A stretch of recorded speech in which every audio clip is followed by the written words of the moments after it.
Hello everyone, I hope आप सभी लोग बहुत अच्छे होंगे और उतनी ही बेहतर तरीकों से आप सभी लोगों की पढ़ाई चल रही होगी।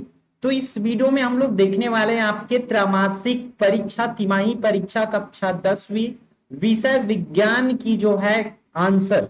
ठीक है, क्योंकि सैंपल पेपर तो ऑलरेडी हमने प्रीवियस वीडियो में प्रोवाइड करा रखे थे। अब जो है आंसर सीरीज चालू हो गई जिसमें हम आपके जो तिमाही पेपर हो रही है उसकी सॉल्यूशन प्रोवाइड करा रहे हैं। क्योंकि बोर्ड एग्जाम है भाई, तो कहीं ना कहीं दूसरे से डिफरेंट डिफरेंट स्कूल है, तो उस स्कूलों में अलग अलग पेपर आ रही है। तो जो पेपर एक्चुअली बोर्ड के पैटर्न पे सेट हुई है उन सब चीज के सॉल्यूशन हम प्रोवाइड करा रहे हैं। ठीक है, तो वन बाय वन सभी सब्जेक्ट की आएगी। मैथ्स की डल गई है, जाकर के देख सकते हैं। यहाँ पर पूरी निर्देश आप पढ़ सकते हैं। तो हम सीधा सीधा चलते हैं उत्तर पर। सही विकल्प चुनकर लिखे। प्रश्न पहला क्या बोला जा रहा है? ऑक्सीजन विहीन रक्त का मतलब ऐसे ऑक्सीजन जिसमें रक्त सॉरी जिसमें ऐसे रक्त जिसमें ऑक्सीजन नहीं होता है, उस इसको बोला जा रहा है ऑक्सीजन विहीन। ठीक है, किसमें बहता है, किसमें परिवहन होता है? तो सीरा में। इसकी करेक्ट आंसर हो जाएगी ख का उत्तर। विद्युत क्षेत्र की तीव्रता का मात्रक है कौन भाई? न्यूटन प्रति कूलम। ठीक है, ये इसकी करेक्ट आंसर हो जाएगा। फिर उचित संबंध जोड़िए। तो ऊर्जा का पिरामिड जो है हमेशा क्या होता है? सीधा होता है। ऊर्जा का ए सही मात्रक एक ही है, जूल है। न्यूलैंड का वर्गीकरण अष्टक सिद्धांत पर संगीत के शुरू से की गई है। ये इसकी करेक्ट आंसर हो जाएगा। फिर इन लोगों के पेपर में जो है दो ठो क्या लिया गया था? रिक्त स्थानों की पूर्ति कीजिए। तो लार का पीएच मान, लार का पीएच मान जो है 7 से कम होता है। लेकिन दंत 6 वाला बात आ गया। अगर दंत 6 लिखेंगे तो 5.5 अगर हो जाता है पीएच मान, तो तब हमारा दांत जो है सड़ने लग जाते हैं, याद रखना। ठीक है। दूसरा, मनुष्य द्वारा चयनित लक्षणों के अनुसार जीव में परिवर्तन लाने की प्रक्रिया क्या कहलाती? कौन सी चयन? तो मनुष्य की बात है, मतलब वो क्या हो जाएगा? कृत्रिम चयन यहां पर लिख के आएंगे। ठीक है, तो ये बता दूंगा, कुछ बच्चों का डाउट रहेगा कि कौन सी जिले का है। तो ये जो है बालोद जिलों बालोद का पेपर है, जिसमें हम मैथ्स की भी बालोद जिला का ही प्रोवाइड कराए थे। तो अगर आपके भी जिले का आपका पेपर है, जिला वाला पेपर, स्कूल वाला नहीं, अगर जिला वाली पेपर होगी तो वो हमें शेयर कर सकते हैं, हम उसकी भी सॉल्यूशन प्रोवाइड करा देंगे। ठीक है, चलो आगे बढ़ते हैं। फिर यहां पर बोला जा रहा है प्रश्न दूसरा, एटीपी को ऊर्जा मुद्रा क्यों कहते थे? इसके आंसर हम लोग देख लेते हैं भाई कि एटीपी को ऊर्जा मुद्रा क्यों कहते थे। इसके आंसर यहां पर है, जैसे कि आपकी स्क्रीन पर विजिबल हो रही है आपको। तो यहां से आराम से आप चीजों को देख सकते हैं, समझ सकते हैं। ठीक, क्या बोला जा रहा है यहां से? एटीपी को ऊर्जा का मुद्रा कहते हैं क्योंकि इसे रासायनिक प्रतिक्रियाओं में उत्पादन के लिए खर्च किया जा सकता है, या रासायनिक अभिक्रियाओं भी लिख सकते हो। ठीक है, रासायनिक अभिक्रियाओं में उत्पादन के लिए हम लोग क्या कर सकते हैं? इसका उपयोग कर सकते हैं, इसलिए एटीपी को ऊर्जा मुद्रा कहा जाता है। ठीक है, फिर अगला प्रश्न है, उसी का है। पूरा प्रश्न को हम लोग लिख लिए हैं यहाँ। इसमें देखो क्या बोला गया, फ्यूज क्या है? तो फ्यूज की आंसर आप लोगों को यहां से देखना है।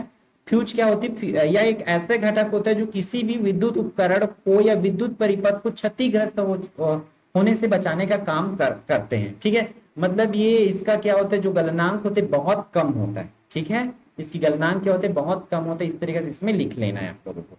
फिर अगला प्रश्न, जो जीव भार किसे कहते हैं? तो प्रति इकाई जमीनी क्षेत्र के समूचे पौधे का किसी निश्चित समय पर लिया गया कुल प्राथमिक उत्पादन को दर्शाता है। यही इसकी पारितंत्र के उत्पादकों का सम्मिलित जीव भार होता है। या बोल सकते हैं किसी भी जीव के कुल भार को ही उसका जैविक भार का, मतलब इसको दूसरा आंसर इस तरीके से लिख सकते हैं इसमें, किसी भी जीव के कुल पदार्थों की जो भार होती है, कुल जैविक पदार्थ की भार को ही जीव भार कहा जाता है। याद रखना, इस तरीके से भी इसके आंसर आप लोग लिख सकते हो। ठीक है, फिर अगला प्रश्न जो है आप लोगों को बोला गया है इस प्रश्न पत्र में, मैंडलीव की आवर्त सारणी में तत्वों के गुण धर्म किसके आवर्ती फलन होते हैं? मैंडलीव की आवर्त सारणी में, तो मैंडलीव की आवर्त सारणी में तत्वों के गुण धर्म होते हैं परमाणु भार के आवर्ती फलन होते हैं। इस तरीके से आपको लिख के आना है। ठीक है, अगला प्रश्न आपकी स्क्रीन पर है। कौन सा बोला जा रहा है कि रेखी प्रसार, ठीक है, रेखी प्रसार गुणांक क्या है, इसकी मात्रक आपको बताना है। तो किसी वस्तु की लंबाई का वह क्षेत्र पर, मतलब इसमें सिंपल से लिख सकते, जब हम किसी वस्तु के इकाई लंबाई में, कोई भी वस्तु है, किसी भी वस्तु की इकाई लंबाई, ये वाला लाइन याद रखेंगे आप लोग, किसी भी वस्तु की इकाई लंबाई में 1 डिग्री सेल्सियस ताप बढ़ाते हैं। ठीक है, किसी भी वस्तु के इकाई, यहां से आप लोग लिखेंगे किसी वस्तु की इकाई लंबाई में 1 डिग्री सेल्सियस ताप बढ़ाते हैं, तब उसमें जो प्रसार होता है ना, उसे रेखी प्रसार गुणांक कहते हैं। इस तरीके से लिखेंगे। ठीक है, एक बार और सुन लीजिए, किसी वस्तु के इकाई लंबाई में 1 डिग्री सेल्सियस ताप बढ़ाने पर जो प्रसार होती है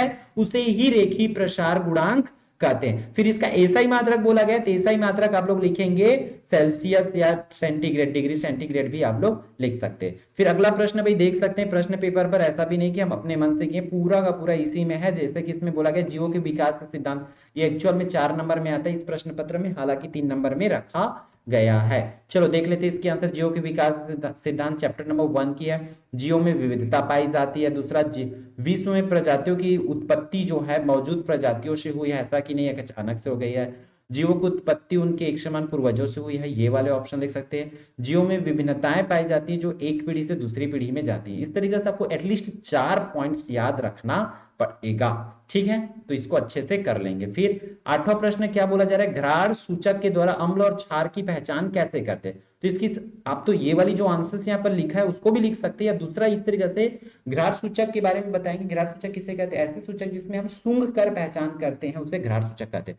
अब यहाँ पर अम्ल और क्षार की पहचान कैसे करेंगे, यदि किसी पदार्थ को या विलयन को सूंघने पर गंध अम्लीय आता है तो वो अम्ल होगा, और गंध क्षारी आता है या कड़वा बनाता है तो वो क्षार होगा। इस तरीके से लिख सकते हो, या यहाँ पर जो उदाहरण लिया गया है ये भी आंसर बेस्ट आंसर है, इस आंसर को भी आप लोग लिख सकते हैं। क्लियर है। फिर आगे बढ़ते हैं आपका 9वां प्रश्न पर। 9वां प्रश्न क्या बोला जा रहा है, 100 डिग्री सेल्सियस को फ़ारेनहाइट में कन्वर्ट करना है। तो इसको करके बता देते हैं भाई। आपको 100 डिग्री सेल्सियस को फ़ारेनहाइट में कन्वर्ट करने के लिए क्या करना पड़ेगा। देखो हमें दिया किस में है, सेल्सियस में दे रखे हैं, और बलदना फ़ारेनहाइट में। तो फ़ारेनहाइट का आपको उच्चतम निम्नतम बिंदु पता होना है, तो फ़ारेनहाइट का 1-32, और ये होता है उच्चतम बिंदु 212-32। तो इसको एक बार इरेज करके लिख देता हूं मैं। यहाँ पर क्या हो जाएगा, ये हो जाएगा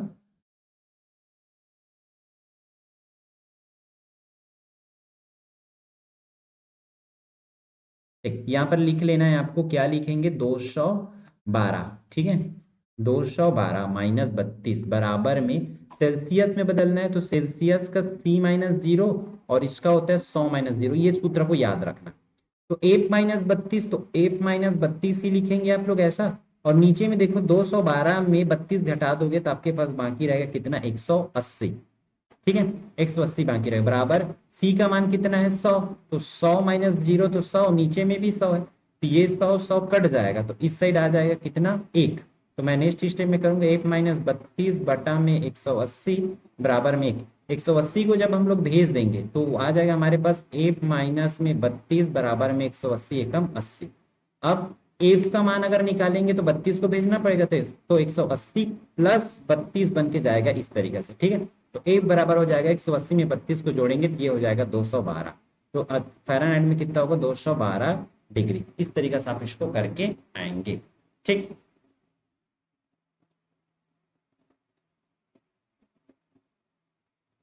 नेक्स्ट प्रश्न पर मूव ऑन करते हैं भाई। देखते हैं हमारा अगला प्रश्न कौन सा है, प्रश्न क्रमांक 12।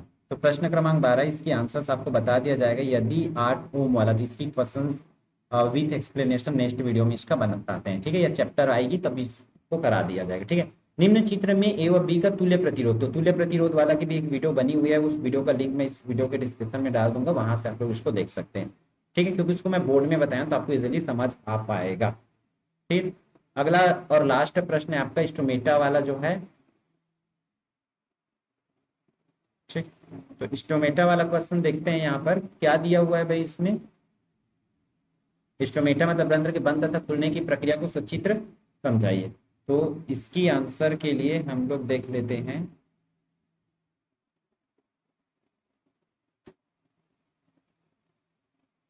तो ये प्रश्न जो है हमारा छूट रहा है,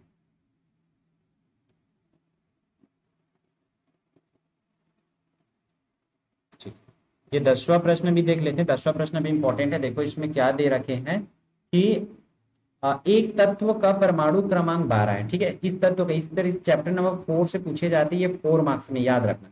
इस तत्व का पहचान कर नाम लिखना है, तो इस तत्व का नाम कौन सा हो जाएगा, मैग्नीशियम।